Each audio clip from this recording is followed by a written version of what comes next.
안녕하세요, 여러분. 오늘 밤 우리는 겉으로는 아무 일도 아닌 것처럼 지나가지만 이상하게 오래 마음을 아프게 하는 관계에 대해 아주 조용히 이야기해 보려 합니다. 세상에는 대놓고 거칠어서 누구나 경계하는 사람이 있는가 하면 겉보기엔 무난하고 심지어 친절해 보여서 더 오래 우리 곁에 머무는 사람이 있습니다. 그런데 참 이상하지요. 그런 사람을 만나고 돌아오면 큰일이 있었던 것도 아닌데 어깨가 묵직해지고 별 생각 없이 했던 말 한마디가 자꾸 떠오르고 다음에는 조금 덜 말해야겠다는 다짐이 생깁니다. 저는 오늘 그 미묘한 지침, 설명하기 어려운 피로, 그리고 오래 참아온 분들만이 아는 조용한 상처를 정확히 들여다보려 합니다. 끝까지 함께 오시면 그 상처가 왜 생겼는지, 왜 내가 유난한 사람이 아니라 오히려 오래 버텨온 사람인지 조금씩 이해하게 되실 겁니다. 반대로 이런 신호를 계속 덮어두면 상처는 사라지지 않고 마음속에서 오래 덧나기 쉽습니다. 그러니 편안히 자리를 잡기 전에 제가 여기서 전하는 이야기가 진심으로 마음에 드신다면 좋아요와 구독을 눌러주세요. 그리고 지금 이 영상을 듣고 계신 곳이 어디인지, 그곳의 시간이 몇 시쯤인지 댓글로 남겨주세요. 서로 다른 도시의 밤이 이 조용한 자리에서 살짝 만나는 일은 생각보다 따뜻합니다. 자, 이제 불을 끄고 원하신다면 선풍기 소리 같은 잔잔한 백색 소음을 틀어두셔도 좋겠습니다. 오늘 밤의 요정을 시작해 보겠습니다. 중년이 되면 사람을 새로 만나는 일보다 이미 이어져 온 관계를 정리하는 일이 훨씬 더 어렵게 느껴집니다. 낯선 사람은 오히려 선이 분명해서 쉬울 때가 있습니다. 정말 어려운 쪽은 오래 알아온 사람, 자주 얼굴을 보게 되는 사람, 끈찬히 민망하고 계속 두잔히 마음이 닳는 사람입니다. 저는 그 애매함이 중년의 여성들에게 유난히 가혹하다고 생각합니다. 젊을 때는 아니다 싶으면 등을 돌릴 힘이라도 있었지만 어느 나이가 지나면 관계 하나를 끊는 일이 단순히 감정의 문제가 아니라 예의, 체면, 주변의 시선, 지난 세월의 무게까지 함께 건드리기 때문입니다. 그래서 마음은 이미 힘들다고 신호를 보내는데도 관계는 계속 유지됩니다. 이상한 일은 바로 여기서 시작됩니다. 힘든 관계는 대개 큰 사건으로 시작되지 않습니다. 누가 소리를 지른 것도 아니고 누가 노골적으로 모욕한 것도 아닙니다. 아주 작은 불편함으로 시작되지요. 말을 하고 나면 찜찜합니다. 만나고 나면 유독 피곤합니다. 내 방문을 닫고 나서야 비로소 숨이 쉬어집니다. 그러면 많은 분들이 가장 먼저 상대를 보기보다 자신을 먼저 의심합니다. 내가 예민한가? 내가 너무 크게 받아들였나? 그 사람은 그런 뜻이 아니었겠지. 이런 식으로 말입니다. 저는 그 습관이 얼마나 오래 몸에 밴 것인지 잘 압니다. 불편함을 느끼는 순간조차 내 감정보다 분위기를 먼저 살피는 사람, 그것이 중년의 많은 여성들이 너무 오래 해온 방식이니까요. 생각해 보면 우리는 오래전부터 관계를 지키는 쪽에 익숙했습니다. 가족 안에서도 그랬고, 친구들 사이에서도 그랬고, 모임 안에서도 그랬습니다. 누군가 불편한 말을 하면 받아치기보다 웃으며 넘기는 쪽이 더 어른스럽다고 배웠습니다. 내가 한번 접으면 조용해지고 내가 한번 참으면 갈등이 지나간다고 믿으며 살아왔습니다. 실제로 그런 방식이 어느 시기에는 관계를 유지하는 데 도움이 되었을지도 모릅니다. 하지만 시간이 지나면 분명해지는 것이 있습니다. 늘 접는 사람이 결국 가장 많이 닳는다는 사실입니다. 시간이 지나도 흔들리지 않는 통찰은 하나입니다. 사람은 자신을 지키지 못한 친절 때문에 더 깊이 외로워질 수 있습니다. 저는 이런 이야기를 들을 때마다 한 장면이 떠오릅니다. 모임이 끝난 뒤 늦은 밤 집으로 돌아와 현관불을 켜는 순간입니다. 가방을 내려놓고 신발을 벗는데 유난히 발등이 무겁고 주방에 남아있는 식은 공기에서는 저녁에 끓였던 국 냄새가 희미하게 남아있습니다. 방 안은 조용한데 머릿속만 시끄럽습니다. 내가 아까 왜 그런 이야기를 했지? 굳이 그 말까지 할 필요가 있었나? 다음에는 조금 더 조심해야겠다. 겉으로 보기에는 평범한 하루였는데 마음속에서는 자꾸 검토 회의가 열립니다. 참 이상하지요. 회의 참석자는 나 혼자인데 끝날 기미가 없습니다. 뇌는 야근 수당도 안 주면서 너무 성실합니다. 그리고 그 성실함이 꼭 좋은 방향으로만 쓰이지는 않습니다. 어떤 분들은 이렇게 말씀하실지도 모르겠습니다. 인간관계라는 게 다 그런 것 아닌가요? 조금 불편해도 맞춰가며 사는 게 인생 아닌가요? 맞습니다. 완벽하게 편안한 관계만 남기고 살 수는 없습니다. 누구와 함께 있어도 어느 정도의 조정과 양보는 필요합니다. 다만 여기서 놓치지 말아야 할 기준이 있습니다. 서로 조금씩 맞춰가는 불편함과 나만 계속 줄어들어야 유지되는 불편함은 전혀 다른 종류라는 점입니다. 공개 토론의 언어로 말하자면 이것은 상호성의 문제입니다. 관계가 서로를 살피며 조정되는 구조인지 아니면 한 사람이 일방적으로 자기 감정과 경계를 희생하는 구조인지 구별해야 합니다. 그 차이를 모른 채 오래 버티면 관계는 남아도 마음은 사라집니다. 중년의 여성들이 특히 더 아픈 이유는 이미 참을 만큼 참아본 경험이 많기 때문입니다. 처음 겪는 고통보다 익숙한 고통이 더 지치는 법입니다. 그동안 얼마나 많은 순간에 스스로를 달래셨겠습니까?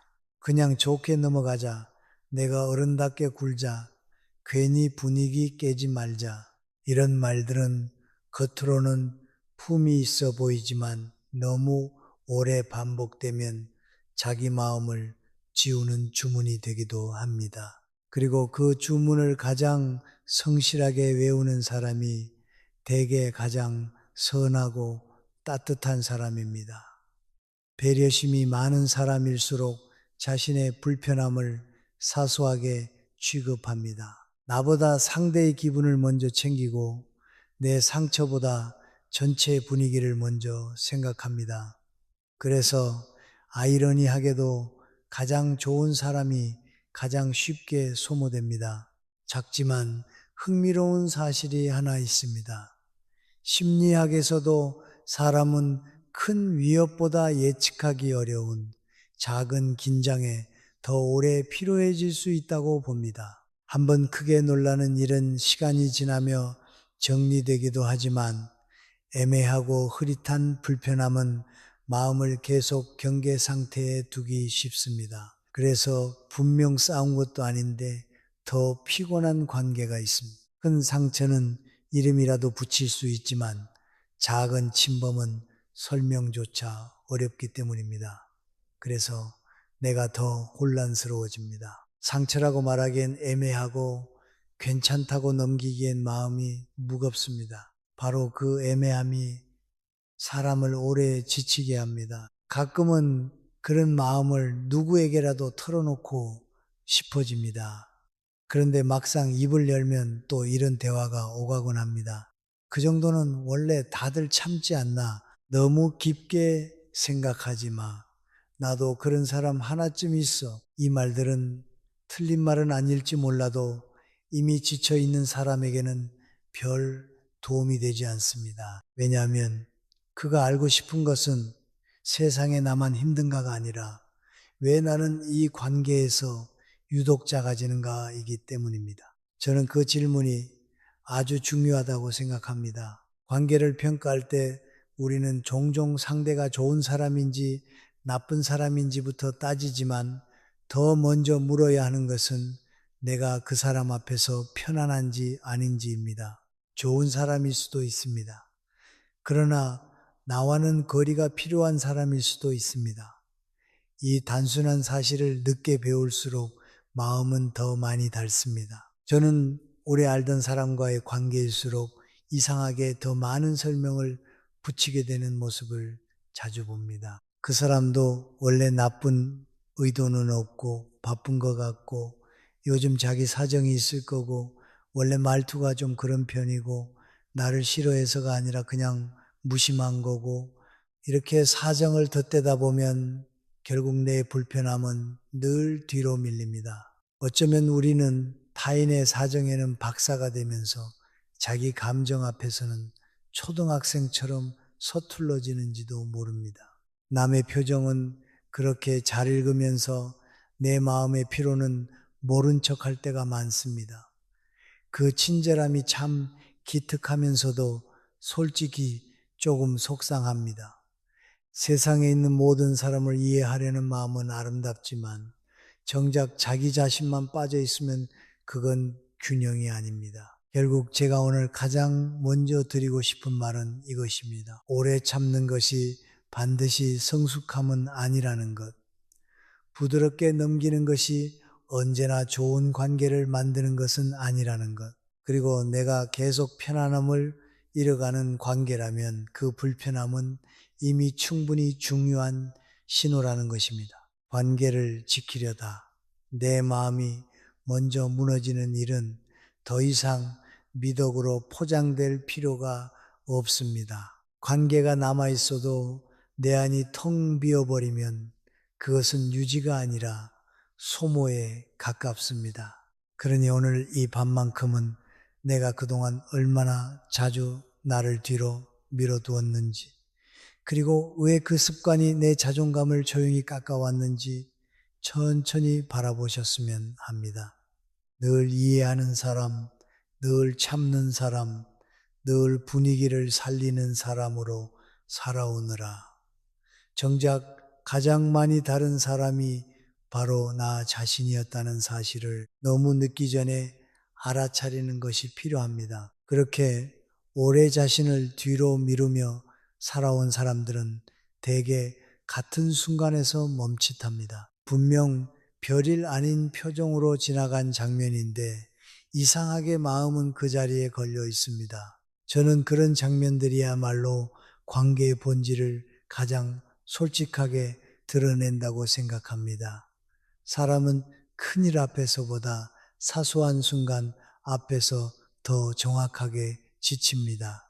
그리고 몸은 생각보다 먼저 압니다. 입으로는 괜찮다고 말해도 어깨가 먼저 굳고 손끝이 먼저 식고 말수가 먼저 줄어듭니다. 마음이 보내는 신호는 늘 요란하지 않습니다. 오히려 너무 조용해서 우리가 자꾸 무시할 뿐이지요. 예를 들어 이런 장면이 있습니다. 오랜만에 나간 모임 자리에서 누군가가 웃으며 내 사적인 이야기를 툭 꺼냅니다. 자녀는 요즘 어떠냐? 남편은 아직도 그렇게 무뚝뚝하냐? 건강은 좀 괜찮아졌느냐? 요즘 살림은 좀 나아졌느냐? 겉으로는 아무렇지 않은 말처럼 들리지만 그 안에는 이상하게 사람을 벌거벗겨두는 느낌이 있습니다. 나는 순간 표정을 정리합니다. 아니라고 하기에는 분위기가 너무 가볍고 대답하자니 마음이 너무 열립니다. 그래서 보통은 웃으며 넘깁니다. 에이, 뭐 그냥 그래요. 그렇게 말을 흐립니다. 그 자리는 그대로 흘러가고 사람들도 다시 웃고 컵에 부딪히는 얼음 소리와 접시 놓는 소리가 평범한 저녁처럼 이어집니다. 그런데 집에 돌아오는 길에 불쑥 이런 생각이 듭니다. 저 이야기를 꼭 그 자리에서 해야 했을까? 왜 나는 또 웃고 말았을까? 이럴 때 많은 분들이 자신을 탓합니다. 내가 괜히 민감했나? 다들 편하게 묻는 말인데 내가 너무 예민했나? 그런데 저는 꼭 말씀드리고 싶습니다. 불편함은 과민함의 증거가 아니라 경계가 살아있다는 증거일 때가 많습니다. 시간이 지나도 흔들리지 않는 통찰은 이것입니다. 마음이 자꾸 움츠러드는 자리에는 이미 이유가 있습니다. 이유 없는 긴장은 오래가지 않습니다. 그러니 그 찜찜함을 성격 탓으로만 돌리지 않으셨으면 좋겠습니다. 또 어떤 사람은 힘들 때마다 나를 찾습니다. 전화가 오면 목소리부터 무겁습니다. 오늘 너무 속상했다. 누구 때문에 기분이 엉망이다. 잠이 안 온다. 요즘 사는 게 왜 이렇게 버겁냐. 나는 늘 듣는 쪽이 됩니다. 상대가 울면 함께 마음이 무너지고 화를 내면 같이 분노해주고 마지막에는 그래도 괜찮아질 거라고 다독입니다. 신기할 만큼 잘 들어주는 사람들은 되게 말을 예쁘게 하는 사람이 아니라 타인의 감정이 자기 안으로 잘 들어오는 사람들입니다. 그래서 더 피곤합니다. 감정을 전달받는 것이 아니라 거의 배송받는 수준이니까요. 그것도 무료 배송입니다. 반품도 어렵고 교환도 안 됩니다. 그런데 막상 내가 힘든 날 내가 조심스럽게 마음을 열면 반응은 의외로 얇습니다. 아, 그랬구나. 요즘 다들 힘들지. 그런데 있잖아. 내가 오늘은 더 정신이 없어서 혹은 금세 화제를 돌립니다. 그러고는 다시 자기 이야기로 돌아갑니다. 이런 순간에 많은 여성들은 바로 실망하지도 못합니다. 내가 너무 계산적인가? 관계를 너무 주고받는 셈법으로 보나? 사람마다 표현 방식이 다른 거겠지. 이렇게 다시 자신을 설득합니다. 하지만 계속 그런 일이 반복되면 마음은 묘하게 공허해집니다. 사람들 사이에 있는 것 같지만 정작 내 이야기가 머물 자리는 없다는 느낌 말입니다. 사회심리학에서도 이런 관계를 정서적 비대칭이라고 설명하곤 합니다.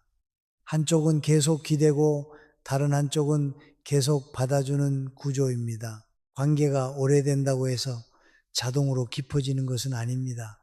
어떤 관계는 오래될수록 한쪽만 더 닳습니다. 그리고 더 설명하기 어려운 장면도 있습니다.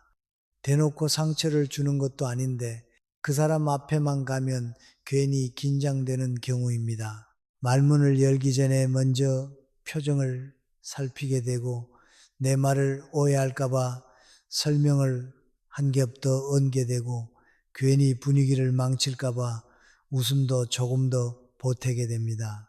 이상하지요? 다른 사람 앞에서는 자연스럽게 하던 말이 그 사람 앞에서는 검열을 거칩니다. 실시간 편집본처럼 말입니다. 머릿속에서는 삭제, 수정, 재전송이 계속 이루어집니다. 그러니 대화를 마치고 나면 피곤할 수밖에 없습니다. 마음이 쉬지 못했으니까요. 저는 이런 관계를 떠올리면 늘 늦은 오후의 빛이 생각납니다. 해가 다 지지 않았는데도 방 안이 벌써 흐려지고 커튼 사이로 들어오는 빛에는 먼지가 천천히 떠다닙니다. 찻잔은 아직 따뜻한데 가슴 한쪽은 식어 있습니다. 대화를 마친 뒤 소파에 기대 앉아 있었는데도 어쩐지 몸은 쉬지 못한 사람처럼 무겁습니다. 그 사람은 딱히 나쁜 말을 하지 않았습니다. 그런데 왜 나는 이렇게 조심했을까? 왜 그 앞에서는 늘 내가 더 나은 표정, 더 무난한 말, 더 안전한 반응을 골라야 했을까? 이런 의문이 반복된다면 이미 몸과 마음은 신호를 보내고 있는 것입니다. 여기서 가장 안타까운 장면은 이것입니다. 겉으로는 친절하고 다정한데 대화가 끝나고 나면 후회가 남는 사람입니다. 처음에는 참 편합니다. 반응도 좋고 맞장구도 잘 치고 질문도 다정하게 이어갑니다. 그래서 나도 모르게 이야기를 많이 하게 됩니다. 그런데 집에 와서 생각하면 이상하게 마음이 허합니다. 너무 많이 말한 것 같고 너무 많이 보여준 것 같고 다음에는 조금 덜 말해야겠다는 다짐이 생깁니다.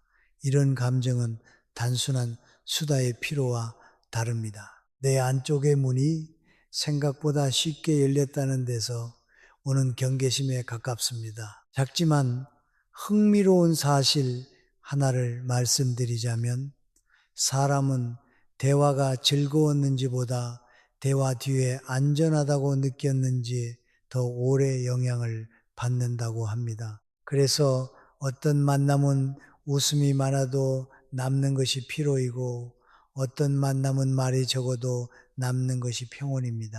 가끔 이런 이야기를 하면 누군가는 말합니다. 사람 만나는 게 다 그런 거지. 너무 의미를 두지 마.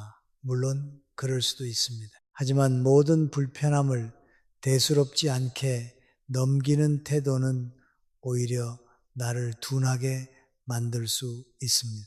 공개 토론에서도 충분히 논의할 수 있는 표현으로 말하자면 이것은 개인의 감정 문제가 아니라 관계적 안전감의 문제입니다. 누구와 있을 때 내 말이 안전하게 머무는지, 누구와 있을 때 내 감정이 자꾸 방어 태세를 취하는지, 그것을 구별하는 능력은 단순한 예민함이 아니라 삶을 지키는 감각입니다. 현대적인 대화는 대개 아주 짧고 가볍게 지나갑니다. 언니, 그 얘기 진짜예요. 아니, 그냥 그렇지. 어머, 그런 건 왜 숨겨요? 숨긴 게 아니라 말할 일이 아니었지. 언니는 왜 이렇게 선을 그어요? 저는 바로 이 마지막 말이 참 묘하다고 생각합니다. 선을 그었다고 말하는 사람은 대개 이미 선을 넘은 사람일 때가 많습니다. 그리고 정말 예의 있는 사람은 상대가 어디까지 편한지 먼저 살핍니다. 가까움은 캐묻는 능력이 아니라 멈출 줄 아는 감각에서 생깁니다. 저는 중년 여성들이 이런 장면을 겪고도 오래 머무는 이유를 잘 압니다. 너무 많은 세월 동안 우리는 관계를 끊지 않는 사람이 좋은 사람이라고 배워왔기 때문입니다. 불편함보다 인내를 먼저 칭찬받았고 분명한 거절보다 부드러운 미소를 더 어른스럽다고 여겨왔습니다. 그래서 몸은 이미 위험 신호를 보내는데도 마음은 자꾸만 해석을 바꿉니다. 내가 예민한 게 아닐까? 내가 너무 차갑게 구는 건 아닐까? 그러나 제가 오늘 조용히 말씀드리고 싶은 결론은 하나입니다. 문제는 내가 예민한가가 아닙니다. 이미 내 몸과 마음이 그 관계에서 안전하지 않다고 느끼고 있었다는 사실입니다. 그 감각을 믿는 일은 결코 이기적인 일이 아닙니다. 오히려 너무 늦기 전에 자신을 존중하는 첫걸음에 가깝습니다. 나는 이상한 사람이 아니라 신호를 느끼는 사람이고 유난한 사람이 아니라 오래 버티느라 지쳐있던 사람일 수 있습니다. 그러니 오늘 밤만큼은 그 작고 미묘한 장면들을 가볍게 넘기지 마셨으면 합니다. 웃으며 지나간 질문, 늘 들어주기만 했던 전화, 이유 없이 긴장되던 만남, 다정한데 후회가 남던 대화, 그 모든 순간은 하나같이 같은 방향을 가리키고 있었을지 모릅니다. 이미 나는 알고 있었다고. 다만 나 자신에게 그 사실을 인정해주지 못했을 뿐이라고 말입니다. 그렇게 몸과 마음이 먼저 알아차린 신호를 조금 더 들여다보면 결국 관계가 사람을 지치게 만드는 방식은 아주 드라마틱하지 않다는 쪽에 가깝습니다. 저는 오히려 그 점이 더 무섭다고 생각합니다. 한번 크게 다투고 돌아서는 관계는 적어도 이름을 붙일 수 있습니다. 저 사람과는 맞지 않는다고, 저 일은 분명히 선을 넘었다고 마음속에 문장을 하나 세울 수 있습니다. 그런데 작은 침범이 반복되는 관계는 다릅니다. 상처가 있는데도 상처라고 말하기가 애매합니다. 불편한데도 왜 불편한지 설명하기가 어렵습니다. 그래서 사람은 상대보다 먼저 자기 감정을 의심하게 됩니다. 내가 너무 과한가? 내가 너무 작은 일에 의미를 두나 그렇게 생각하는 사이 관계는 조용히 내 안쪽으로 더 깊이 들어옵니다. 관계를 통해 사람이 무너지는 이유는 누군가가 한번 크게 상처를 줘서가 아닐 때가 많습니다. 오히려 작은 침범이 반복되기 때문입니다. 하루하루로 나눠보면 사소해 보입니다. 웃으며 넘긴 말 한마디, 불쑥 들어온 질문 하나, 내가 싫다고 분명히 말하지 못한 순간 하나. 그런데 그런 장면이 쌓이면 이상하게 마음의 바닥이 얇아집니다. 예전 같으면 그냥 넘길 수 있었던 말에도 더 빨리 지치고, 예전 같으면 편히 말했을 자리에서도 먼저 표정을 살피게 됩니다. 작은 일이니까 참을 수 있다고 생각했는데 바로 그 작은 일들이 사람을 가장 오래 닳게 합니다. 시간이 지나도 흔들리지 않는 통찰은 하나입니다. 사람은 큰 상처보다 반복되는 작은 무시에 더 오래 흔들릴 수 있습니다. 첫 번째 메커니즘은 침범이 늘 사소한 일처럼 포장된다는 것입니다. 상대는 분명 선을 넘었는데 정작 그 일을 가볍게 덮는 말까지 함께 가져옵니다. 농담이었다. 친하니까 그런 거다. 그 정도도 못 받느냐. 괜히 분위기 무겁게 만들지 말자. 이런 말들은 겉으로 보면 부드럽습니다. 하지만 그 부드러움 안에는 아주 교묘한 방향 전환이 숨어 있습니다. 상대의 행동이 문제였던 장면이 순식간에 내 반응이 문제인 장면으로 바뀌는 것입니다. 그래서 상처받은 사람은 자신이 너무 예민한가 보다 하고 물러섭니다. 저는 이 순간이 참 중요하다고 생각합니다. 관계에서 자주 일어나는 왜곡은 사실보다 해석을 바꾸는 방식으로 진행됩니다. 상처를 준 사람이 중심이 아니라 상처를 느낀 사람이 설명해야 하는 위치로 밀려나는 것이지요. 작지만 흥미로운 사실 하나를 말씀드리자면 사람의 뇌는 모호한 위협 앞에서 더 오래 긴장한다고 합니다. 아주 분명한 공격은 피하거나 대응할 수 있지만 농담인지 무시인지 애매한 말은 해석을 반복하게 만듭니다. 그래서 더 피곤합니다. 뇌는 이미 피곤한데도 또 회의를 엽니다. 안건은 늘 같습니다. 그 사람이 이상한가? 내가 유난한가? 결론은 이상하게 다음날 아침까지 안 납니다. 참 성실한 회의입니다. 참석자는 나 하나뿐인데도 회의록은 마음속에 아주 자세히 남습니다. 그리고 이 회의의 가장 큰 문제는 커피도 안 준다는 것입니다. 피로만 줍니다. 두 번째 메커니즘은 참는 태도가 허용의 신호로 익힌다는 점입니다. 나는 갈등을 피하려고 넘어갔을 뿐입니다. 나는 예의를 지키고 싶었을 뿐입니다. 나는 괜히 관계를 어색하게 만들고 싶지 않았을 뿐입니다. 그런데 관계 안에서는 의도가 아니라 반복된 패턴이 익힐 때가 많습니다. 상대는 내가 상처받았다는 사실보다 내가 반응하지 않았다는 사실을 더 빨리 배웁니다.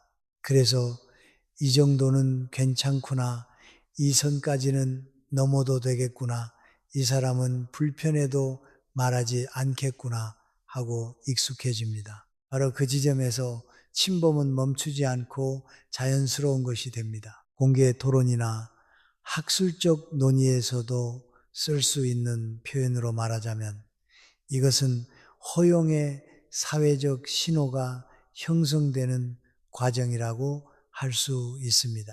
내가 허락한 것은 아닌데 상대는 허락받은 것처럼 행동하게 되는 구조입니다. 이 구조는 특히 배려심이 깊은 사람에게 더 가혹합니다. 왜냐하면 배려가 많은 사람은 관계가 삐걱거리는 순간마다 먼저 자신을 조정하기 때문입니다. 저 사람이 원래 표현이 서툴 수 있지, 내가 좀 덜 민감하면 될 수도 있지, 한 번쯤은 이해하고 넘어가자, 이런 생각이 반복되면 관계는 점점 한쪽의 인내 위에 세워집니다. 겉으로는 평화로워 보여도 실제로는 한 사람만 계속 조정하고 있는 상태입니다. 저는 이런 관계를 보면 늘 의자가 하나만 조금씩 낮아지는 장면이 떠오릅니다. 처음엔 잘 모릅니다. 그런데 시간이 지나면 한 사람만 자꾸 아래로 꺼집니다. 상대는 그대로인데 나만 점점 작아집니다. 세 번째 메커니즘은 경계 없는 친절이 쉽게 소비된다는 점입니다. 정이 많고 배려심이 깊고 남의 감정을 잘 받아주는 사람일수록 누군가의 감정 쓰레기통이 되기 쉽습니다. 표현이 조금 세게 들릴 수도 있지만 저는 이 단어가 때로는 아주 정확하다고 생각합니다. 누군가는 자기 힘든 일, 답답한 일, 화나는 일, 억울한 일을 매번 내게 쏟아놓습니다. 그리고 가벼워집니다. 문제는 그 뒤입니다. 쏟아낸 사람은 편해지지만 받아낸 사람은 무거워집니다. 그런데도 대개 후자는 자기 피로를 쉽게 인정하지 못합니다. 내가 이 정도도 못 받아주나? 나도 누군가에게 기대는 날이 있겠지. 사람 사는 게 다 그렇지. 물론 맞는 말입니다. 다만 관계가 상호적일 때만 그렇습니다. 한쪽만 계속 들어주고 맞춰주고 도와주고 이해해야 한다면 그것은 따뜻함이 아니라 소모에 가까워집니다. 현대적인 대화를 떠올려 보면 더 선명해집니다. 나 너무 힘들어. 진짜 미치겠어. 어머, 무슨 일이 있었어. 설명을 다 듣고 나면 상대는 후련해집니다. 역시 언니랑 얘기하면 편해. 그런데 며칠 뒤 내가 말합니다. 나도 사실 요즘 좀 버겁더라. 그러면 돌아오는 반응은 이렇습니다. 아이고, 언니도 별일 아니길 바라. 근데 있잖아. 나 오늘 또 진짜 황당한 일이 있었어. 저는 이런 장면에서 웃어야 할지 한숨 쉬어야 할지 가끔 모르겠습니다. 상대는 공감 버튼을 누른 줄 아는데 사실은 광고 건너뛰기 버튼만 누른 셈일 때가 있거든요. 대화가 이렇게 되면 관계는 기울어집니다. 한 사람은 늘 기대고 한 사람은 늘 버팁니다. 감각으로도 이 차이는 분명합니다. 어떤 사람과 통화를 끊고 나면 방 안이 더 조용해집니다. 시계 초침 소리까지 들리고 창문 틈으로 들어오는 밤 공기가 조금 선선하게 느껴집니다. 말은 길지 않았는데 이상하게 마음이 편안합니다. 반대로 어떤 사람과는 짧게 대화했을 뿐인데 손끝이 묘하게 뜨겁고 가슴 가운데가 답답합니다. 물 한 잔을 마셔도 갈증이 남고 소파에 등을 기대도 긴장이 남습니다. 관계는 결국 몸으로도 익힙니다.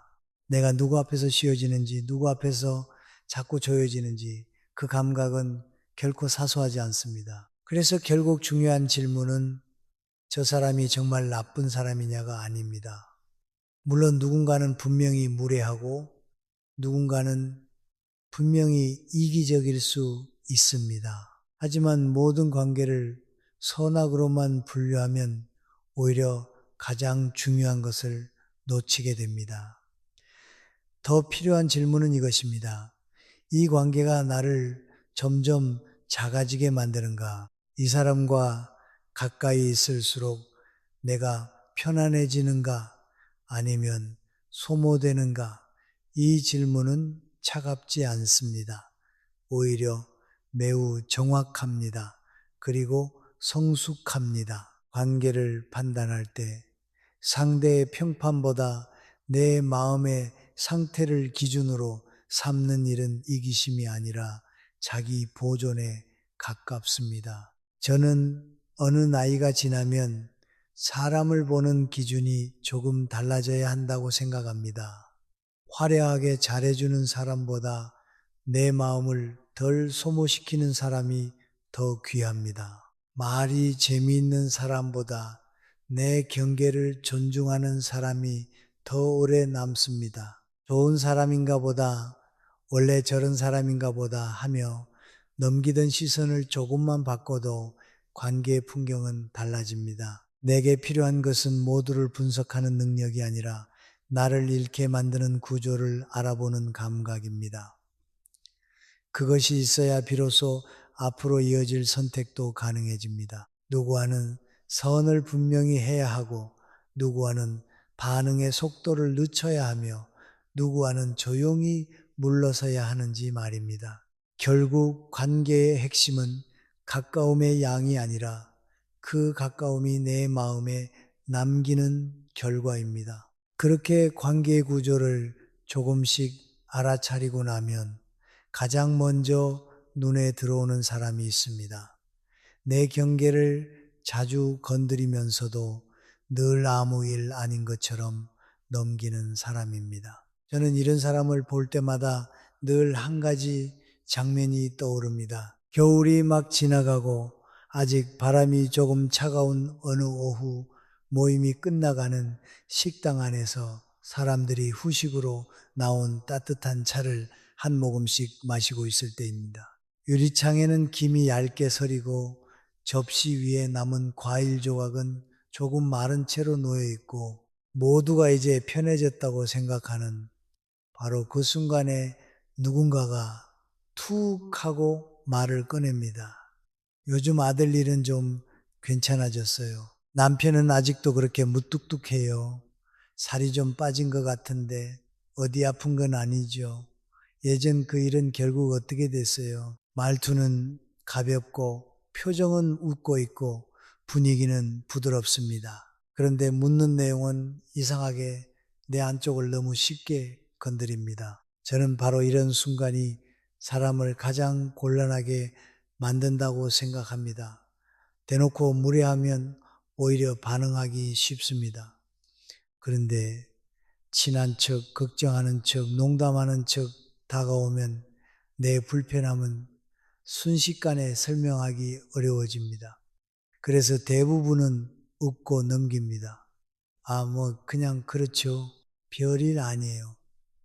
그렇게 대답하고 말지요. 분위기를 끊고 싶지 않아서 괜히 내가 예민한 사람처럼 보일까봐 저 말 하나에 정색하면 내가 더 이상한 사람이 될 것 같아서 입을 다뭅니다. 특히 한국의 중년 여성들은 이런 자리에서 더 쉽게 침묵합니다. 우리는 오랫동안 부드러운 사람이 좋은 사람이라고 배워왔고 불편함을 표현하는 순간 관계 전체가 틀어질 수 있다는 두려움에도 익숙하기 때문입니다. 가만히 생각해 보면 참 억울한 일입니다. 누군가는 아무렇지 않게 선을 넘었는데 정작 마음속에서 눈치를 보는 쪽은 늘 나입니다. 그런데도 많은 분들이 같은 반응을 반복합니다. 그냥 웃고 넘기자. 여기서 굳이 문제 삼지 말자. 나 하나 불편한 걸로 분위기 흐리게 하지 말자. 저는 이 반응이 왜 생기는지 너무 잘 압니다. 그건 단순히 소심해서가 아니라 평생 관계를 지키는 역할을 더 많이 맡아왔기 때문입니다. 가족 안에서도 그랬고 인간 관계 안에서도 그랬습니다. 먼저 이해하고 먼저 접고 먼저 부드럽게 수습하는 사람이 되는데 익숙해져 있었습니다. 그래서 누가 불편한 말을 해도 본능적으로 맞서기보다 정리하려 듭니다. 상대의 무례보다 내 반응의 온도를 먼저 조절하는 것입니다. 하지만 바로 그 순간에 숨어 있는 함정이 있습니다. 한 번 참으면 상대는 멈추지 않는다는 점입니다. 왜냐하면 상대는 내가 상처받았다는 사실보다 내가 반응하지 않았다는 사실만 배우기 때문입니다.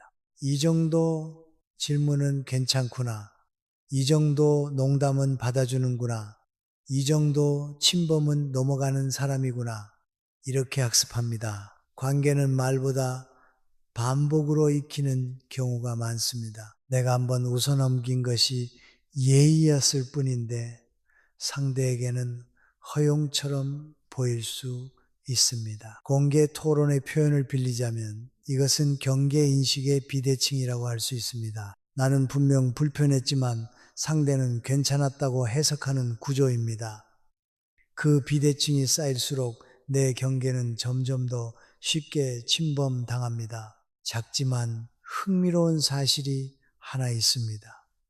사람은 누군가에게 불편함을 느낄 때 그 이유를 머리보다 몸이 먼저 기억한다고 합니다. 그래서 어떤 사람을 만나기 전날부터 괜히 어깨가 굳고 만나고 나면 말을 많이 하지도 않았는데 진이 빠집니다. 이유를 정확히 말하지 못해도 몸은 이미 알고 있는 셈입니다. 저는 이런 신호를 절대 가볍게 보지 않습니다. 시간이 지나도 흔들리지 않는 통찰은 이것입니다. 나를 자주 설명하게 만드는 관계는 이미 나를 편안하게 대하지 않는 관계일 가능성이 큽니다. 편안한 관계에서는 사람을 계속 해명하게 만들지 않습니다. 계속 이런 식으로 관계가 흘러가면 어떤 일이 생길까요? 처음에는 그냥 그 사람 앞에서만 조금 더 조심하게 됩니다. 그러다가 점점 말수가 줄어듭니다. 만나기 전부터 무슨 질문이 나올지 예상하게 되고 옷차림부터 표정까지 괜히 한 번 더 점검하게 됩니다. 대화 중에도 내 이야기의 수위를 계산합니다. 여기까지는 말해도 되나? 이건 말하지 말아야 하나? 이 부분은 얼버무려야 하나? 그러니 자연스러움이 사라집니다. 그리고 가장 괴로운 순간은 집에 돌아온 뒤 찾아옵니다. 왜 나는 또 아무 말도 못했을까? 왜 그 자리에서 웃고만 있었을까? 상대에게 상처받는 것도 힘들지만 내 자신에게 실망하는 일은 더 오래 남습니다. 자책은 이상하게 메아리가 좋습니다. 한번 시작되면 밤새 여러 번 돌아옵니다. 참 반갑지 않은 재방송입니다. 이쯤에서 어떤 분들은 이렇게 생각하실지 모릅니다. 그렇다고 매번 따질 수도 없고 화를 낼 수도 없고 사람을 너무 날카롭게 대하면 내가 피곤해지지 않을까? 맞습니다. 저는 크게 화내는 방식을 권하고 싶지 않습니다. 길게 설명하는 것도 꼭 좋은 방법은 아니라고 생각합니다. 선을 지키는 데는 장황함보다 분명함이 더 필요합니다. 상대를 이기려는 태도가 아니라 내 기준을 조용히 드러내는 태도가 중요합니다. 성숙한 경계는 목소리를 높이지 않습니다. 대신 뜻을 흐리지 않습니다. 그리고 그 힘은 생각보다 큽니다. 그래서 저는 이런 상황에서 아주 짧고 자연스러운 한마디를 권하고 싶습니다. 그 이야기는 저는 편하게 나누고 싶지 않아요. 이 말의 좋은 점은 감정적인 공격이 없다는 것입니다. 상대를 비난하지도 않고 분위기를 깨트리기 위해 던지는 말도 아닙니다. 다만 내 기준을 분명히 밝힐 뿐입니다. 여기까지는 괜찮고 여기부터는 불편하다는 선을 차분히 보여주는 것이지요. 현대적인 대화로 바꾸면 이런 느낌입니다. 어머, 그건 왜요? 친하니까 물어보는 거죠. 그럴 수 있죠. 그래도 그 이야기는 저는 편하게 나누고 싶지 않아요. 이 정도면 충분합니다. 길게 덧붙일 필요도 없습니다. 우리는 자꾸 설명을 붙이려 하지만 사실 경계는 설명이 길어질수록 흔들릴 때가 많습니다. 경계에 해설집까지 붙일 필요는 없습니다. 내 마음 사용 설명서는 전 세계 배포용 문서가 아닙니다. 제한 열람이면 충분합니다. 어떤 분들에게는 아예 열람 불가가 더 건강할 때도 있고요. 왜 이런 반응이 더 존중받게 만드는지도 중요합니다. 사람들은 의외로 분명한 사람을 쉽게 가볍게 대하지 못합니다. 항상 웃으며 넘기던 사람이 조용하지만 정확하게 선을 말하면 상대는 그제야 이 사람이 마냥 만만한 사람이 아니라는 것을 알게 됩니다. 경계를 말할 줄 아는 여성은 차가운 사람이 아니라 자기 자신을 함부로 소비하지 않는 사람으로 보입니다.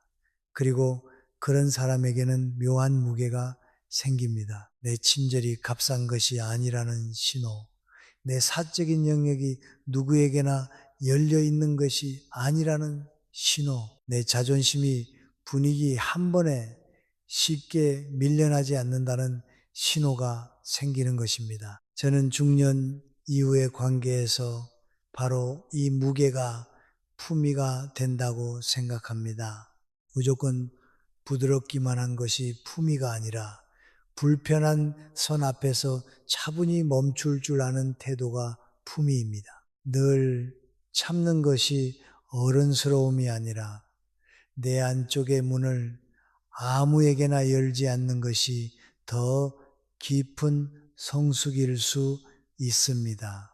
그러니 누군가가 또다시 웃으며 당신의 경계를 가볍게 넘으려 할 때 너무 길게 고민하지 않으셨으면 합니다.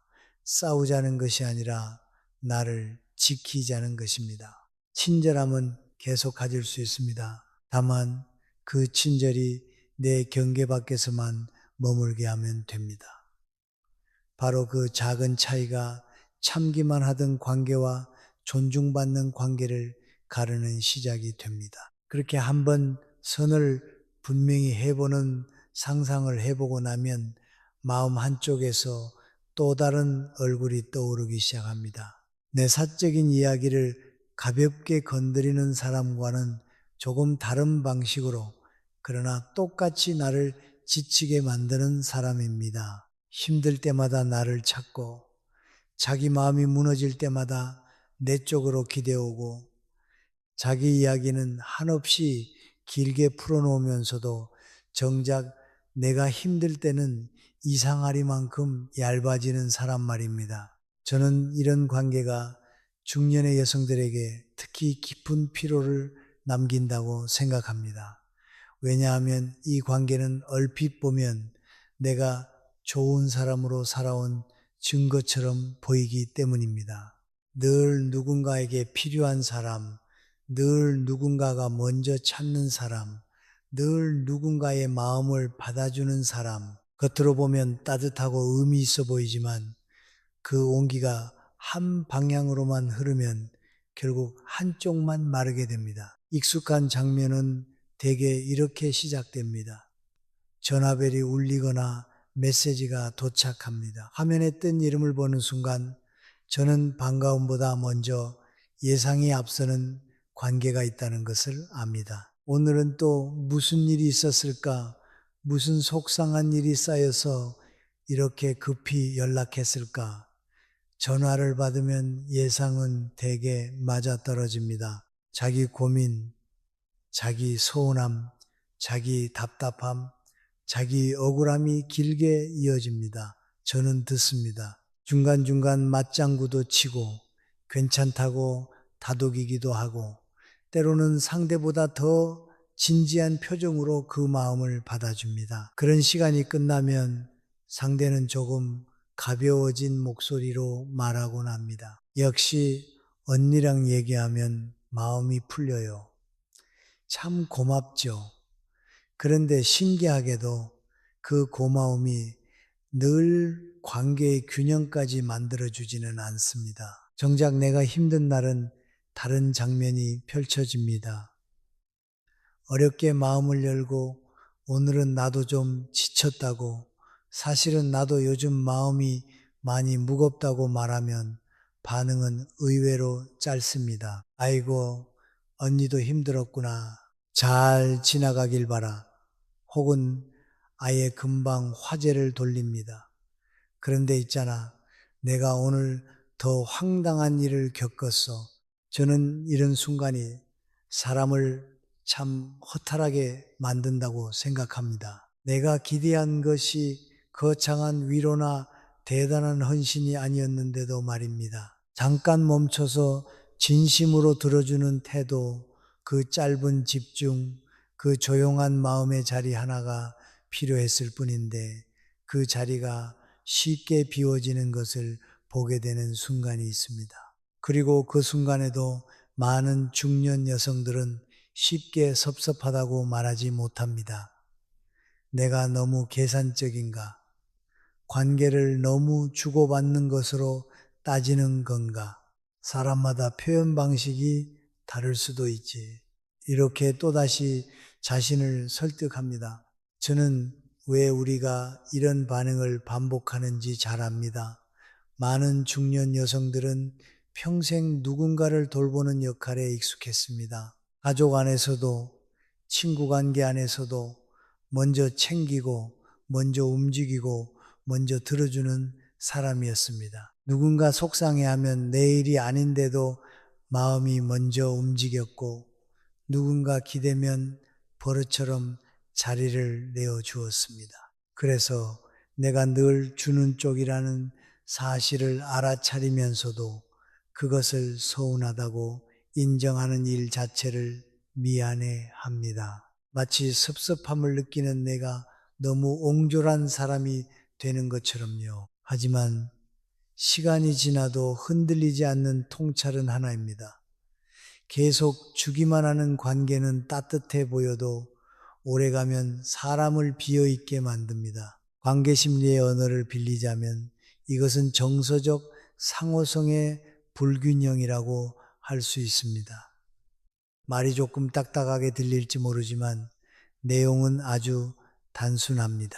나는 늘 들어주고 상대는 늘 기대고 내가 필요할 때는 비슷한 무게로 돌아오지 않는 구조입니다. 처음에는 작은 차이처럼 보여도 이런 비대칭이 반복되면 관계는 점점 기울어집니다. 그리고 기울어진 관계에서는 이상하게도 더 많이 주는 사람이 더 많이 미안해합니다. 참 묘한 일이지요. 에너지를 낸 사람은 나인데 왜 눈치를 보는 사람도 나일까요? 마음의 회계장부는 누가 이렇게 복잡하게 만든 건지 모르겠습니다. 게다가 이 장부는 밤이 되면 더 정확해집니다. 낮에는 괜찮다 싶다가도 밤에는 손해본 감정이 또박또박 계산됩니다. 작지만 흥미로운 사실이 하나 있습니다. 사람은 누군가의 감정을 오래 받아주고 나면 실제로 자신의 피로를 늦게 인식하는 경향이 있다고 합니다. 대화하는 동안에는 괜찮은 것 같다가 전화를 끊고 나서야 갑자기 어깨가 무겁고 머리가 멍해지는 이유가 거기에 있습니다. 저는 이런 순간을 종종 아주 선명하게 느낍니다. 통화를 마치고 조용해진 거실에 혼자 앉아 있으면 창밖에서는 멀리 차 지나가는 소리가 얇게 들리고 식탁 위에 둔 물잔에는 아직 손의 온기가 조금 남아 있습니다.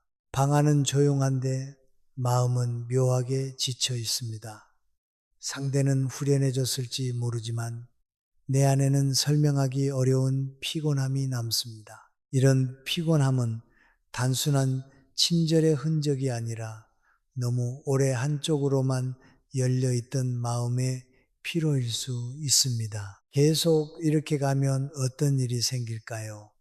겉으로는 사람들과 연결되어 있는 것처럼 보이지만 정작 내 마음은 점점 더 외로워집니다. 연락은 자주 오는데 내 이야기가 머무를 자리는 없습니다. 누군가가 나를 많이 찾는 것 같지만 사실은 나라는 사람 자체보다 내가 제공하는 위로와 반응을 더 찾는 것일 수도 있습니다. 그러다 어느 날 문득 아주 서늘한 깨달음이 옵니다. 나는 많은 사람 곁에 있었지만 진짜 내 곁에 있었던 사람은 많지 않았구나. 이 문장은 생각보다 깊게 들어옵니다. 그리고 이 깨달음 앞에서는 누구를 탓하는 마음보다도 내가 왜 그 집오래 스스로를 뒤로 밀었을까 하는 허전함이 먼저 찾아옵니다. 그래서 더 성숙한 반응은 무조건 즉시 반응하지 않는 것입니다. 모든 부탁에 바로 마음을 열지 않는 것입니다. 누군가 힘들다고 연락해 왔다고 해서 내가 언제나 같은 속도와 같은 깊이로 받아줄 필요는 없습니다. 이것은 상대를 시험하는 태도가 아닙니다. 차갑게 벽을 세우려는 것도 아닙니다. 그보다 훨씬 차분한 선택입니다. 이 관계가 정말 상호적인 관계인지 아니면 내가 계속 비워져야만 유지되는 관계인지 천천히 보려는 태도입니다. 현대적인 대화로 옮기면 이렇게 말할 수 있습니다. 언니, 잠깐 통화 가능해요. 오늘 너무 답답해서요. 예전 같으면 저는 습관처럼 바로 전화를 걸었을지도 모릅니다. 하지만 이제는 잠시 호흡을 고르고 내 상태를 먼저 살핍니다. 그리고 필요하다면 이렇게 말할 수 있습니다. 요즘은 제 마음부터 좀 챙기려고 해요. 이 한마디는 생각보다 많은 것을 바꿉니다. 상대를 밀어내는 말이 아닙니다. 비난도 없고 공격도 없습니다. 다만 내 에너지가 무한하지 않다는 사실, 내 마음에도 돌봄이 필요하다는 사실을 조용히 드러냅니다. 바로 그 점 때문에 이 말은 오히려 더 존중받게 만듭니다. 늘 열려있는 사람은 쉽게 익숙해지지만 자기 마음과 시간을 소중히 다루는 사람은 관계의 무게를 다시 세우게 합니다. 사람들은 그제야 내가 언제든 기대도 되는 자리가 아니라 존중하며 다가와야 하는 사람이라는 것을 알게 됩니다. 그리고 그런 변화는 아주 작은 한마디에서 시작됩니다. 친절을 없애는 것이 아니라 친절의 방향을 나에게도 돌려주는 일. 저는 그것이 중년 이후의 관계에서 꼭 필요한 균형이라고 믿습니다. 그렇게 내 마음의 문을 무조건 열어두지 않는 연습을 조금씩 하다 보면 결국 가장 깊은 곳에서 떠오르는 사람이 있습니다. 특별히 나를 공격한 적도 없고 노골적으로 무례한 말을 한 것도 아닌데 이상하게 함께 있으면 내가 점점 평온함을 잃어버리는 사람입니다. 저는 이런 관계가 가장 설명하기 어렵고 그래서 가장 오래 사람을 붙잡는다고 생각합니다. 누가 보기에는 아무 문제도 없어 보입니다. 싸운 적도 없고 크게 부딪힌 적도 없고 겉으로 보면 그냥 무난한 관계처럼 보입니다. 그런데 이상하게 그 사람 앞에만 서면 마음이 먼저 굳어집니다. 말을 꺼내기 전에 한 번 더 생각하게 되고 괜히 설명을 덧붙이게 되고 내 말이 어떻게 받아들여질지 자꾸 신경을 쓰게 됩니다. 겉으로는 조용한 대화인데 내 안에서는 늘 작은 경보음이 울리고 있는 셈입니다. 이런 관계의 특징은 대놓고 상처를 주지 않는다는 데 있습니다. 그래서 더 헷갈립니다. 차라리 분명히 무례하면 멀어지기가 쉽습니다. 그런데 애매하게 아주 미세한 방식으로만 나를 긴장시키는 사람은 오히려 더 오래 곁에 남습니다. 내가 문제를 설명하려 하면 스스로도 문장이 흐려집니다.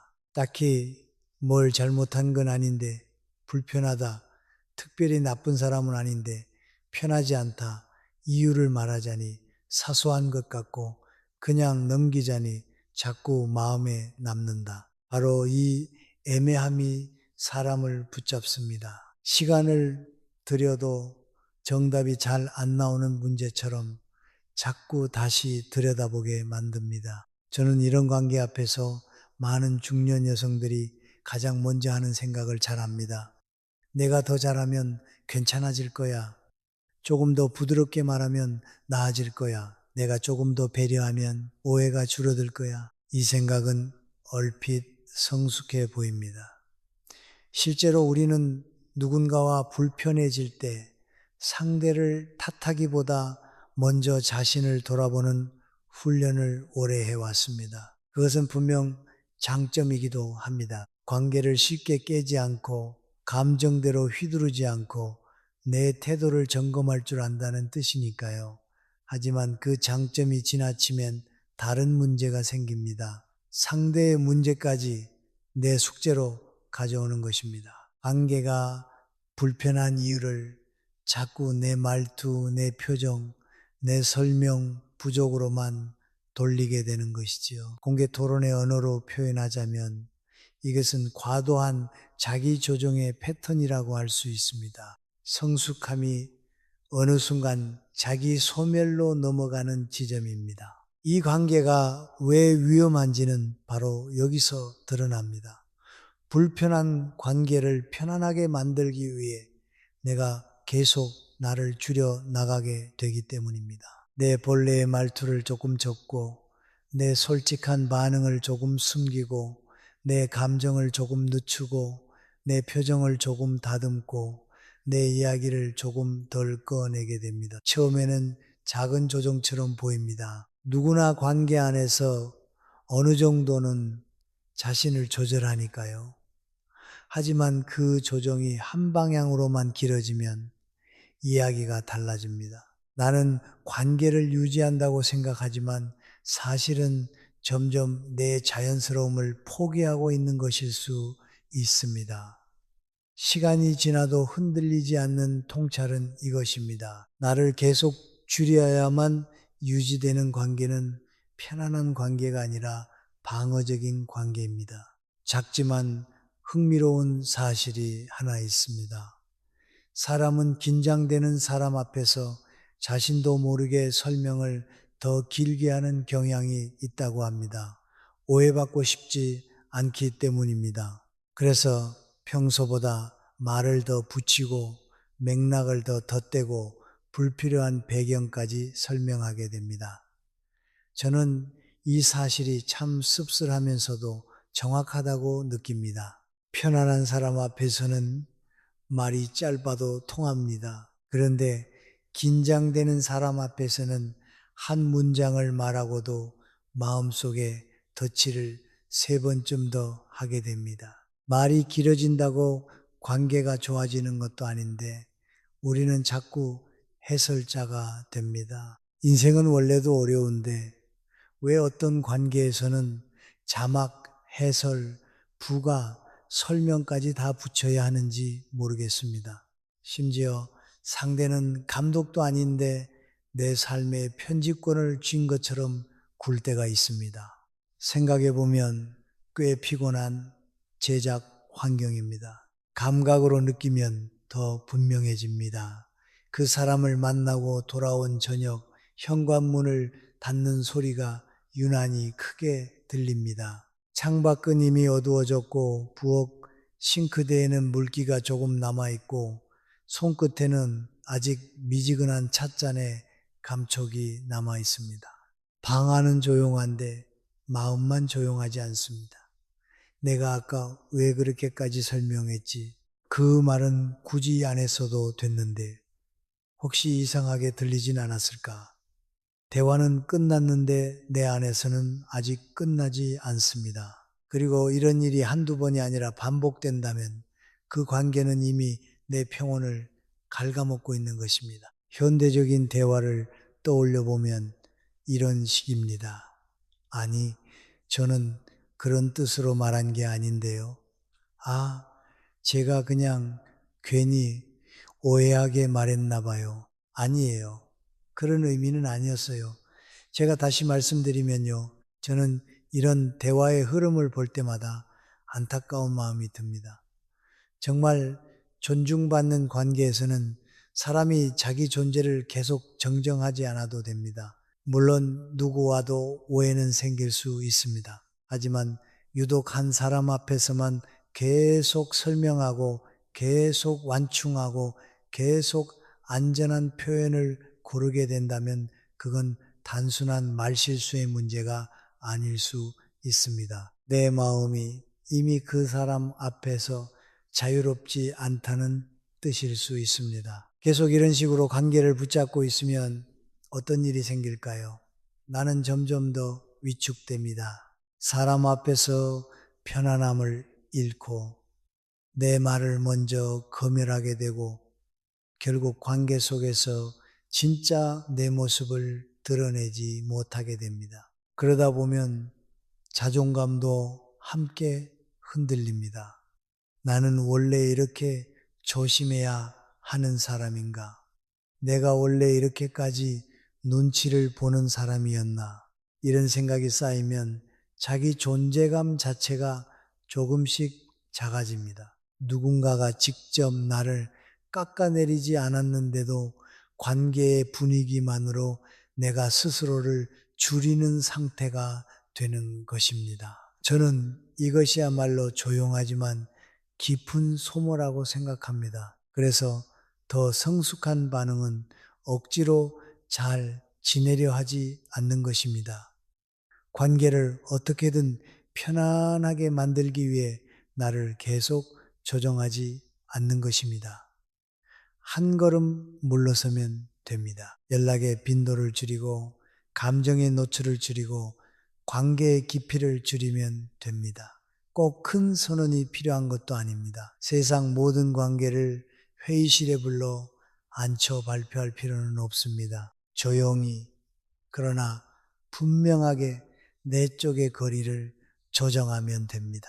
정말 중요한 것은 상대를 납득시키는 것이 아니라 내 마음이 계속 방어적으로 변하는 자리에서 나를 지키는 것입니다. 그래서 저는 이런 말을 권하고 싶습니다. 저는 조금 거리를 두는 게 더 편할 것 같아요. 이 말은 싸우자는 말이 아닙니다. 차갑게 끊어내겠다는 말도 아닙니다. 다만 내 평온을 지키겠다는 조용한 선언입니다.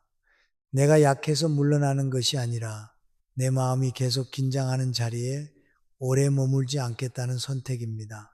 그리고 이런 태도는 생각보다 더 존중받게 만듭니다. 조용히 물러설 줄 아는 사람은 약한 사람이 아니라 자기 자신을 지킬 줄 아는 사람으로 보입니다. 늘 맞추고, 늘 설명하고, 늘 애써야만 유지되는 관계에서 한 발 물러서는 것은 관계를 포기하는 일이 아니라 내 평온을 회복하는 일입니다. 중년 이후의 인간관계에서 정말 소중한 것은 모든 사람과 무난하게 지내는 능력이 아니라 누구 앞에서 내 마음이 쉬지 못하는지를 알아보고 그 자리에서 나를 꺼내올 수 있는 힘인지도 모릅니다. 그렇게 조금씩 거리를 조정하는 연습을 하다 보면 결국 제 마음에는 하나의 문장이 더 또렷하게 남기 시작합니다. 어느 나이가 되면 중요한 것은 더 많은 사람과 잘 지내는 것이 아니라 내 마음의 평온을 해치지 않는 관계를 지키는 것이라는 문장입니다. 젊을 때는 관계의 넓이가 삶을 풍성하게 만든다고 믿었던 시절도 있었습니다. 나를 찾는 사람이 많고 함께할 자리가 많고 연락처에 이름이 빼곡하면 어쩐지 내가 덜 외롭고 더 괜찮은 사람처럼 느껴지기도 했습니다. 그런데 중년을 지나며 저는 조금 다른 사실을 배우게 됩니다. 사람이 많다고 해서 마음이 덜 외로운 것은 아니고 관계가 오래되었다고 해서 반드시 나를 편안하게 해주는 것도 아니라는 사실 말입니다. 오히려 내 마음이 쉴 수 있는 사람, 내 말이 과하게 검열되지 않는 사람, 내 침묵조차 어색하지 않은 사람이 몇 명 곁에 남아있는지가 훨씬 더 깊은 안정을 만들어줍니다. 그래서 저는 품이라는 말을 예전보다 조금 다르게 생각하게 되었습니다. 많은 분들이 품이 있는 여성이라고 하면 늘 부드럽고 늘 참고 늘 웃어넘기고 누구에게나 좋은 사람을 먼저 떠올리곤 합니다. 물론 그 부드러움과 따뜻함은 아름다운 힘입니다. 그러나 그것만으로는 충분하지 않을 때가 있습니다. 품이 있는 여성은 무조건 참는 여성이 아니기 때문입니다. 선을 넘는 사람 앞에서 차분히 멈출 줄 아는 여성, 자기 감정을 과장하지 않으면서도 분명히 존중하는 여성, 그리고 자신의 시간과 에너지와 마음을 아무데나 흘려보내지 않는 여성이야말로 더 깊은 품위를 갖고 있다고 저는 믿습니다. 시간이 지나도 흔들리지 않는 통찰은 이것입니다. 경계가 있는 친절이야말로 오래 갈 수 있는 따뜻함입니다. 가끔은 누군가가 묻습니다. 그렇게 선을 세우고 거리를 두면 사람이 너무 차가워지는 것 아니냐고요.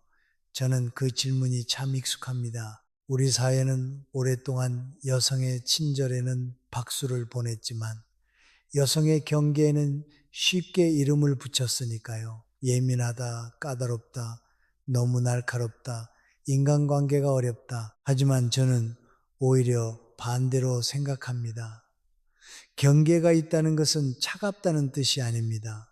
오히려 내 따뜻함을 아무데나 함부로 쓰지 않겠다는 뜻에 가깝습니다. 값비싼 그릇일수록 아무데나 두지 않듯이 마음도 그렇습니다.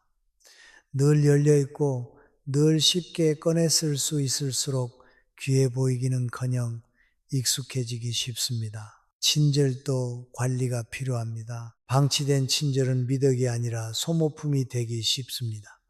마음에도 보증기간이 있는 건 아니지만 막 쓰면 빨리 닳는다는 점에서는 꽤 현실적인 물건과 비슷합니다. 중년 이후의 인간관계는 그래서 숫자가 아니라 질입니다.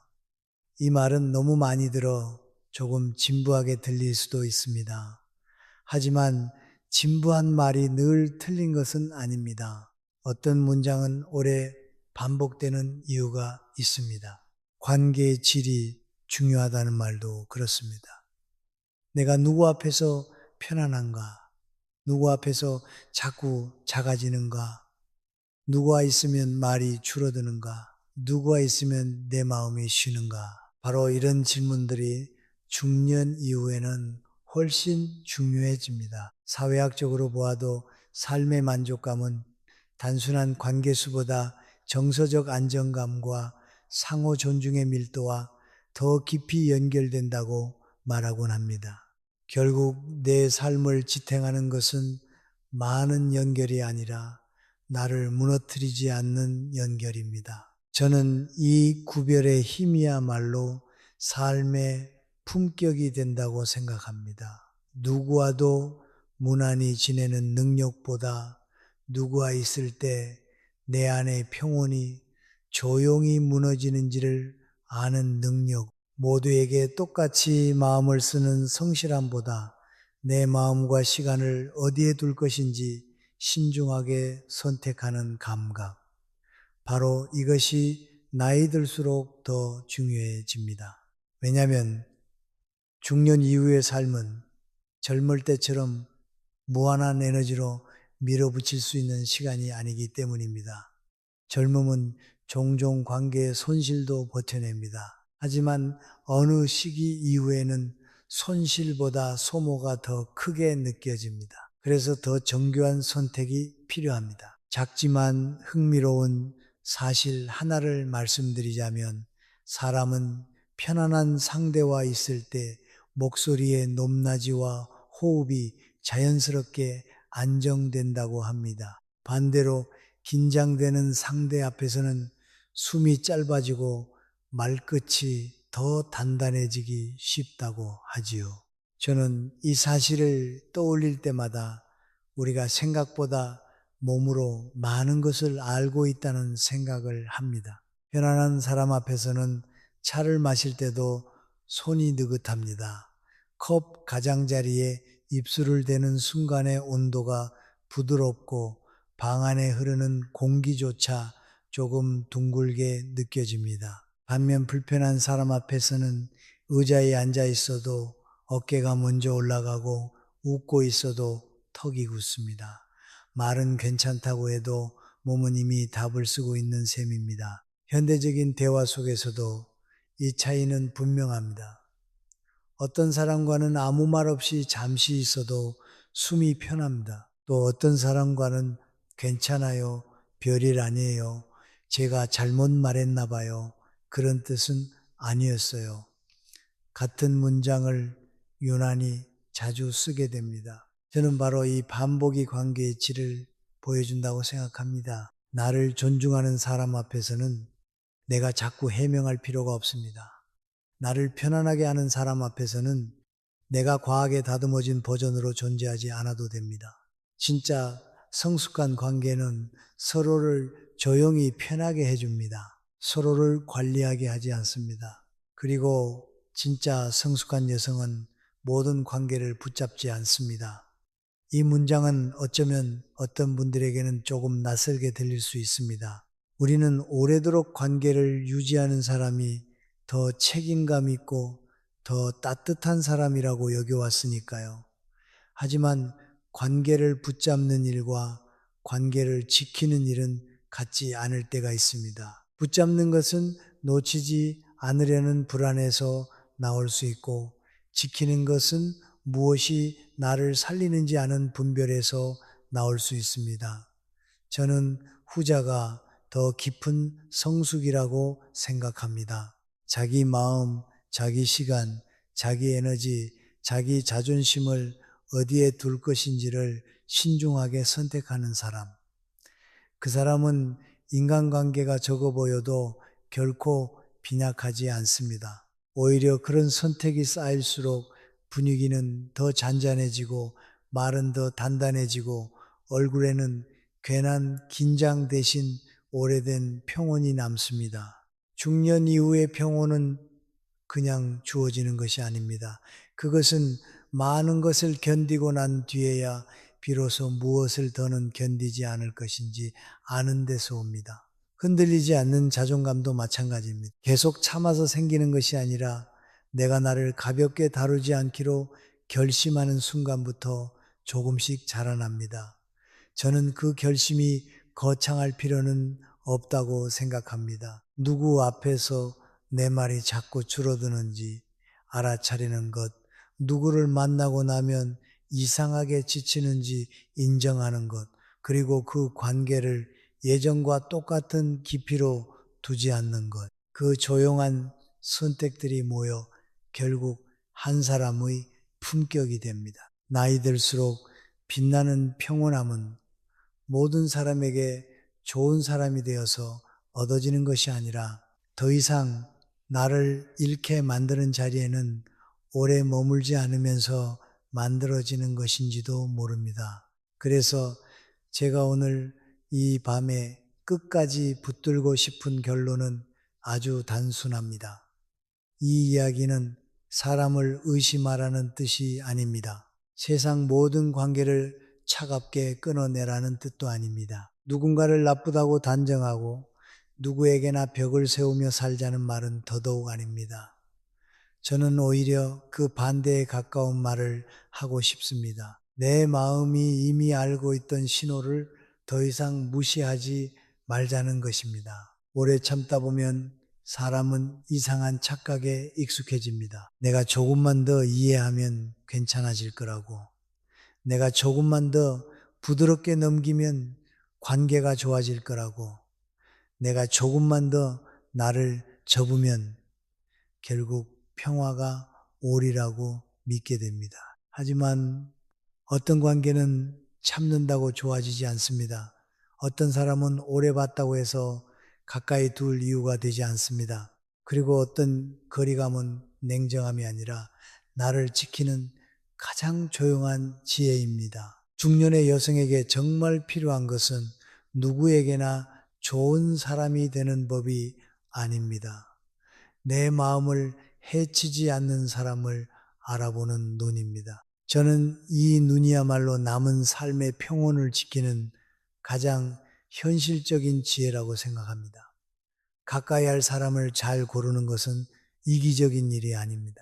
오히려 가장 성숙한 선택에 가깝습니다. 우리는 너무 오래 착한 사람이라는 칭찬을 듣기 위해 살면서 정작 편안한 사람 곁에 머무는 법은 충분히 배우지 못했는지도 모릅니다. 하지만 나이 들수록 삶에서 더 중요해지는 것은 관계의 화려함이 아니라 관계의 안전함입니다. 내 말이 흩어지지 않고 머물 수 있는 사람, 내 침묵이 오해되지 않는 사람, 내 경계를 가볍게 여기지 않는 사람, 그런 사람을 알아보는 눈은 남은 날들의 공기를 바꿉니다. 그리고 저는 오늘 꼭 이 말을 덧붙이고 싶습니다. 성숙한 여성은 관계를 지키기 위해 자신의 품위와 자존심을 잃지 않습니다. 그녀는 경계를 통해 평온을 지키고 그 평온이 결국 그녀의 분위기와 품격이 됩니다. 이 문장은 듣기에는 조용하지만 실제로는 아주 단단한 힘을 가지고 있습니다. 후미는 늘 참고 웃는 얼굴에서만 나오지 않습니다. 내 안쪽을 함부로 흔드는 사람 앞에서 한 걸음 물러설 줄 아는 태도에서도 나옵니다. 자존심은 소리 높여 주장하는 데서만 생기지 않습니다. 내 마음을 가볍게 다루는 관계에 더는 오래 머물지 않겠다고 결심하는 데서도 생깁니다. 저는 중년 이후의 아름다움은 바로 이런 조용한 선택들 속에서 더 또렷해진다고 믿습니다. 그래서 오늘 영상이 끝난 뒤에는 아주 작은 행동 하나만 해보셨으면 합니다.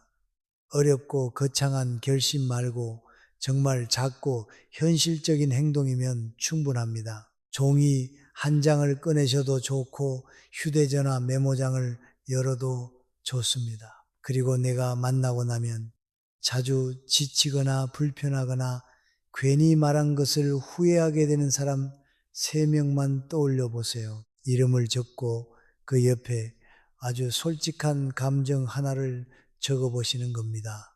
답답함, 긴장, 소모됨, 서운함, 경계심, 이렇게 짧고 정확한 단어면 충분합니다. 사람은 감정에 이름을 붙이는 순간 관계를 보는 눈이 달라지기 시작합니다. 막연한 피로가 구체적인 신호로 바뀌기 때문입니다. 그전까지는 그냥 내가 이상하게 힘든 줄 알았는데 막상 적어보면 알게 됩니다. 아, 나는 이 관계에서 늘 긴장했구나. 아, 나는 이 사람 앞에서 자꾸 소모되었구나. 아, 나는 웃고 돌아왔지만 늘 서운했구나. 그 다음에는 그 셋 중 단 한 사람에게만이라도 오늘 나누었던 짧은 문장 하나를 써 보셨으면 합니다. 길게 설명하지 말고 부드럽지만 분명하게 말하는 것입니다. 그 이야기는 저는 편하게 나누고 싶지 않아요. 요즘은 제 마음부터 좀 챙기려고 해요. 저는 조금 거리를 두는 게 더 편할 것 같아요. 이 정도면 충분합니다. 우리는 늘 큰 결심이 있어야 삶이 바뀐다고 생각하지만 실제로 많은 변화는 짧고 조용한 한 문장에서 시작됩니다. 관계는 늘 장편 소설처럼 꼬여 있는데 해결의 첫 문장은 생각보다 짧습니다. 인생이 이렇게까지 복잡한데 출구는 한 문장이라니 조금 허무하면서도 다행입니다. 마음도 때로는 대청소보다 서랍 하나 정리하는 일에서 먼저 숨통이 트입니다. 그리고 솔직히 말하면 사람 관계 정리는 냉장고 정리보다 훨씬 어렵습니다. 냉장고는 유통기한이라도 써 있지만 사람은 그게 얼굴에 잘 안 붙어 있으니까요. 그래도 분명한 것은 있습니다. 그 작은 한마디가 참기만 하던 관계에서 나를 지키는 관계로 넘어가는 첫걸음이 될 수 있다는 점입니다. 우리는 오랫동안 참는 법을 너무 잘 배워왔습니다. 이제는 조금씩 지키는 법도 배워야 합니다.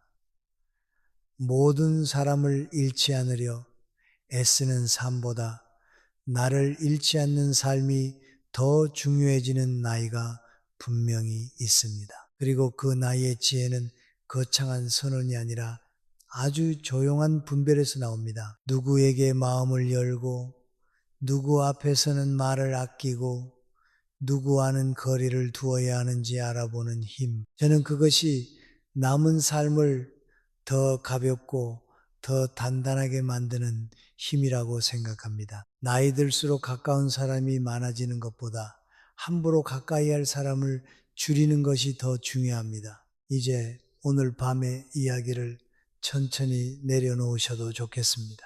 방 안의 불빛이 조금 희미해지고 창밖의 소음도 한 겹 얇아진 이 시간에 저는 당신이 오늘 들은 말들을 너무 급히 실천하려 애쓰지 않으셨으면 합니다. 마음을 지키는 일은 대단한 결심의 속도로 이루어지기보다 조용히 자신을 알아보는 속도로 이루어질 때가 더 많기 때문입니다. 오늘은 그저 한 사람만 떠올려도 좋고 아무 말도 하지 못한 지난 장면 하나만 다시 생각해 보셔도 좋습니다. 그때 왜 내가 웃고 넘겼는지, 왜 집에 와서 오래 피곤했는지, 왜 그 사람 앞에서만 유난히 설명이 길어졌는지, 그런 기억들을 탓하지 말고 조금 더 따뜻한 눈으로 바라봐 주셨으면 합니다. 그것은 당신이 약해서가 아니라 오래 관계를 지켜오느라 애써온 흔적일지도 모르니까요. 그러니 너무 늦었다고 생각하지 마세요. 평온은 멀리 있는 성격이 아니라 오늘부터 내가 누구 앞에서 나를 잃지 않기로 하는 작은 선택 속에서 다시 돌아올 수 있습니다. 당신의 친절은 여전히 아름답고 당신의 따뜻함은 여전히 귀합니다. 다만 이제는 그 마음이 당신 자신에게도 돌아오면 좋겠습니다. 오늘 밤은 누구를 미워하는 밤이 아니라 내 마음의 피로를 처음으로 정확히 알아주는 밤이 되었으면 합니다. 그리고 그 알아차림만으로도 이미 많은 것이 달라지기 시작했다는 사실을 조용히 믿어보셨으면 합니다. 대본이 끝났습니다. 편안한 밤 되세요.